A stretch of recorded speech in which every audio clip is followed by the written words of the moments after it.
आपण आज बनवूयात पारंपरिक चवदार शेवग्याच्या शेंगाची मसाल्याची भाजी। तर त्यासाठी आपण एका कढईमध्ये थोडंसं तेल, जिरं आणि हळद घालून त्या शेवग्याच्या शेंगा टाकून पाणी टाकून थोड्याशा शेवग्याच्या शेंगा शिजवून घेतल्यात।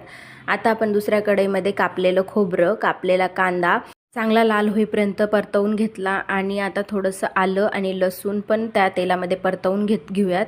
थोडेसे फुटाणे आणि 2-4 हिरव्या मिरच्या पण आपण तेलात परतवून घेऊयात। आता ते सर्व एका मिक्सरच्या भांड्यामध्ये घालून त्यात थोडीशी कोथिंबीर आणि पाणी घालून छान वाटून घेऊयात।